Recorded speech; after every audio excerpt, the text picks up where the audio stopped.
ध्येयं सदा परिभवग्नमभीष्टदोहं तीर्थास्पदं शिवविरञ्चिनुतं शरण्यं भृत्यार्तिहं प्रणतपालभवाब्धिपोतं वन्दे महापुरुषते चरणारविन्दं त्यक्त्वा सुदुस्त्यजसुरेप्सितराजलक्ष्मीं धर्मिष्ठ आर्यवचसा यदगादरण्यं मायामृगं दयितयेप्सितमन्वधावत् वन्दे महापुरुषते चरणारविन्दम् अखण्डानन्दबोधाय शिष्यसन्तापहारिणे सच्चिदानन्दरूपाय रामाय गुरवे नमः। पूज्यपाद गुरुजन, उपस्थित माताओं एवं भक्तिमती बहनों, मुद मंगल में संत समाज, आइए दो चार बार भगवान नाम का संकीर्तन करें। जय जय राम, जय जय राम, जय जय राम कहो जय जय राम, जय जय राम, जय जय राम, जय जय राम कहो जय जय राम, जय जय राम, जय जय राम, जय जय राम कहो जय जय राम, जय जय राम, जय जय राम, जय जय राम कहो जय जय राम। जयति जयति जय राम, हो राम राम जयति जयति जय राम, हो राम राम। हम जयति जयति जय राम, हो राम राम जयति जयति जय राम, हो राम राम। सब में व्यापक सब ते न्यारा, सब में व्यापक सब ते न्यारा, सब में व्यापक सब ते न्यारा, सब में व्यापक सब ते न्यारा। सब घट एक ही राम, हो राम राम सब घट एक ही राम, हो राम राम। हम सब घट एक ही राम, हो राम राम सब घट एक ही राम, हो राम राम। बोलिए प्रेम से श्री सद्गुरु महाराज की। गुरु महाराज की असीम कृपा से हम लोग 2 दिवसीय संत मत सत्संग में बैठे हुए हैं। संत मत सत्संग के द्वारा एक ईश्वर भक्ति का प्रचार प्रसार किया जाता है और ये संसार से जो मोह करते हैं ना पिताजी, उसको दुख ही दुख उठाना पड़ता है। सुतं कस्य, पुत्र किसका है, धनं कस्य, धन किसका है, स्नेहवान जलते निशि। स्नेहवान जो प्राणी है पिताजी, वह दीपक के समान रात दिन जलते रहते हैं। देखो जी, मनुष्य को चिता पर जीवन में एक बार जलना पड़ता है, लेकिन चिंता रूपी चिता पर मनुष्य को कितना बार जलना पड़ता है, रात दिन जलना पड़ता है। अगर 1 कुंटल आपका वजन है, आप रात दिन चिंता कीजिए तो 10 दिन में 10 किलो आपका वजन घट जाएगा। तो जला के नहीं जला।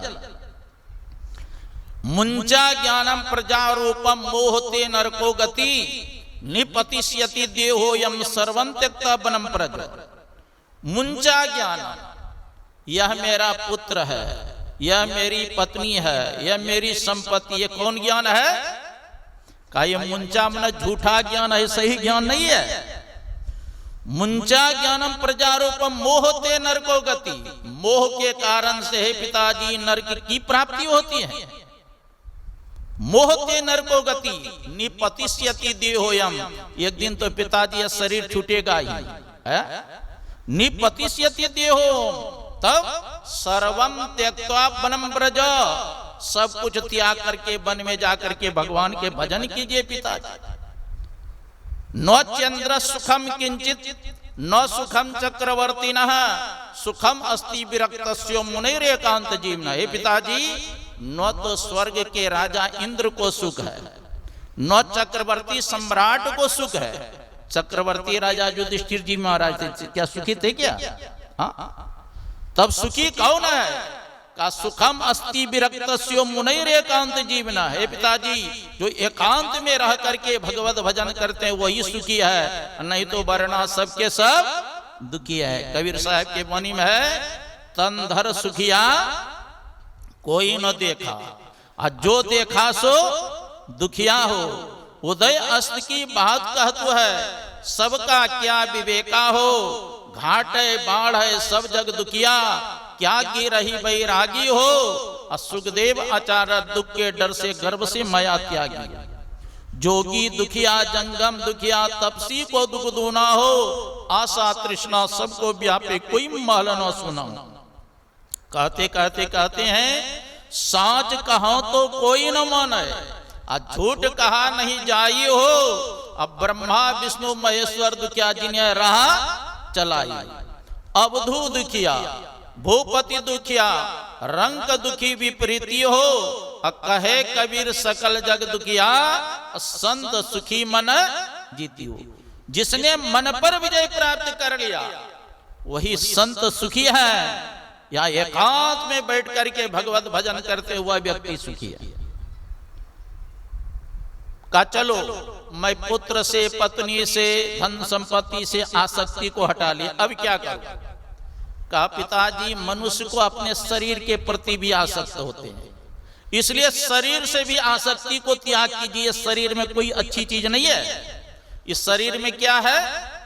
देहे अस्ति मांसु रुद्रे भेमत्यंत तजत्वम जया सुतादिषु सदा ममताम विमुंच पश्यानि संग जगदिदम क्षणभंगो निष्ठः वैराग्य राग रसको भवभक्ति निष्ठः। पिताजी, देह अस्ति मांसु रुद्र, शरीर में क्या है? हड्डी है, मांस है, रस है, रक्त है, मेद है, मज्जा है, और क्या है इसमें? गुरु महाराज के वाणी में है, दाना नाभ द्वार हो रामा अति ही मलिना ओठम। गुरु महाराज कहते हैं, 9 द्वार जो है ये अत्यंत मलिन है। आंख से कीची निकलता है, कान से गुजू निकलता है, नाक से नेटा निकलता है, मुख से थूक कार और पेशाब पकाना का तो घर ही है। तो इस शरीर में है क्या चाहिए? सुंदरदास जी महाराज कहते हैं, जा शरीर माही तो अनेक सुख मानी रहियो, ताही तो विचारिया में कौन बात भली है। मेद मज्जा मांस रग रग में रक्त भरियो, पेट सी पिटारी सी में ठोर ठोर मली है। हाड़न के मुख बनियो हाड़न के नयननाथ, हाथ पौ सो सब हाड़न के नली है। सुंदर कहत याही देखी जनी भूलो को, भीतर भंगार भरी ऊपर से कली है। बाहर से तो बहुत बढ़िया लगते हैं। मड़वारी समाज में कहेंगे हमारे पोतो जो है ना बड़ो चोखो है, पोती जो है ना बड़ी चोखी है। अरे चोखा चोखी क्या है? इसमें क्या है अच्छा है? इस शरीर में क्या है? ये तेज है, अग्नि तत्व, इसीलिए चमक रहा है। इस शरीर से जब आत्मा निकल जाए कोई पूछेगा? हाँ, घर के कहा तो सवेरे काढ़ो भूत होए घर कहिए। जब तक इस शरीर में चेतन आत्मा है तभी तक यह शरीर पवित्र है। और जिस दिन इससे चेतन निकल गया तो कोई रखेगा? कोई नहीं रखेगा, कोई नहीं रखेगा। कहते जल्दी से हटाओ, नहीं तो भूत बन करके घर वाले को परेशान करेगा। तो कहा चलो मैं इस शरीर से भी आसक्ति को हटा लिया, अब मैं क्या करूं? तो गौकर्ण कहते हैं हाँ पिताजी, अब करने वाली बात सुनिए, क्या करना चाहिए। धर्मम भजस्व सततम त्यज लोक धर्मान सेवस्य साधु पुरुषान जहि काम तृष्णाम अन्यस दोष गुण चिंतन मास मुक्त्वा सेवा कथा रस महो नितराम पिबत्वम। धर्मम भजस्व सततम, मनुष्य को सदा सर्वदा धर्म का ही आचरण करना चाहिए। क्या करना चाहिए? धर्म का आचरण करना। धर्मम भजस्व सततम त्यज लोक धर्मान, लौकिक धर्मों का परित्याग करें।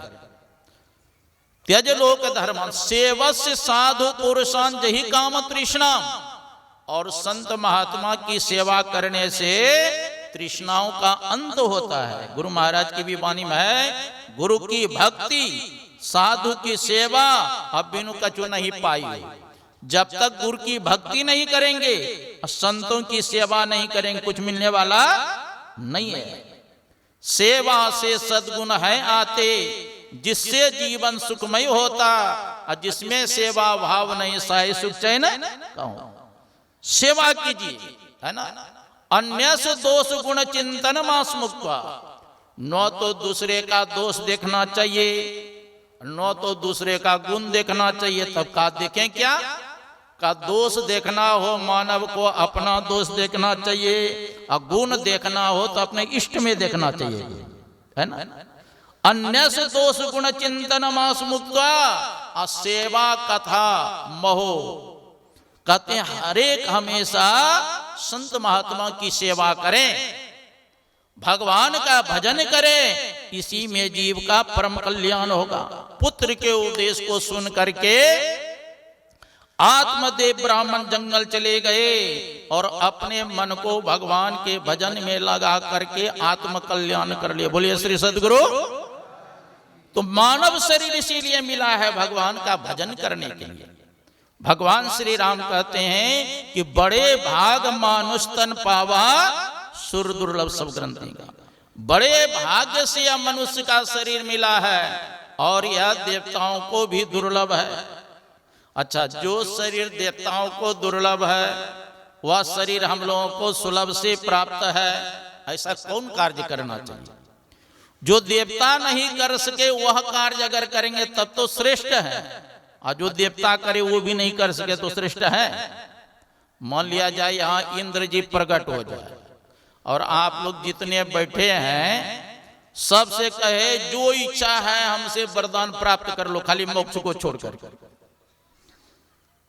कोई कहेंगे कि हमको स्वपुत्र हो जा, आशीर्वाद दे देंगे स्वपुत्र हो जाएगा। कोई कहेंगे कि हमको 10 मंजिल मकान मिल जाए, आशीर्वाद देंगे वो भी हो जाएगा। कोई चाहेंगे कि संसद में हम जीत जाए, अगर आशीर्वाद देंगे तो वो भी संसद में जीत सकते हैं। लेकिन पूछेंगे भगवान श्री राम तो देवताओं से भी आपको श्रेष्ठ कहा है मनुष्य को, तो आप ही कुछ दीजिए, तो क्या दीजिएगा उसको? दे सकते नहीं, सिर पर ले सकते तो श्रेष्ठ है। देने वाले श्रेष्ठ होते हैं कि लेने वाले श्रेष्ठ होते हैं? और जो देता है उन्हों श्रेष्ठ है। देने वाले का हाथ सदा ऊपर रहता है, लेने वाला का हाथ सदा नीचे रहता है। देखो महापुरुषों ने बताया, यह मानव का जो शरीर है ये लोहा के समान है, और देवताओं का जो शरीर है वह चांदी के समान है। अगर 1 किलो लोहा बाजार में बेचेंगे तो चांदी कितने मिलेगी? जैसे मिठाई के ऊपर वर्क लगता है थोड़ा सा मिलेगा। 1 किलो चांदी बेचेंगे तो लोहा कितना हो जाएगा? कम से कम ट्राली भर जाएगा। तो इस हिसाब से आप देवताओं से श्रेष्ठ नहीं है। हाँ, अगर लोहा को पारस का संग मिल जाए तब क्या बनेगा? लोहा को पारस का संग मिल जाए तो सोना बन जाएगा, और चांदी को पारस का संग मिलेगा तब वो चांदी का चांदी ही रहेंगे। तो मानव शरीर लोहा के समान है, और सदगुरु क्या है? वो पारस के समान है। अगर यह जीव सदगुरु के शरण में चला जाए, उससे भजन भेद दीक्षा लेकर के मानस जप, मानस ध्यान, दृष्टियों नाद अनुसंधान करने लग जाए, तब यह जीव ही पीव बन जाएगा, तब श्रेष्ठ हो जाएगा। कबीर साहब कहीं जा रहे, एक हाथी को राजा स्नान करके लाया था, और हाथी क्या करता था, धूल लेकर के अपने सर पर रखता था। तो कबीर साहब से पूछा गया, यह हाथी धूल क्यों रख रहा है अपने माथा पर?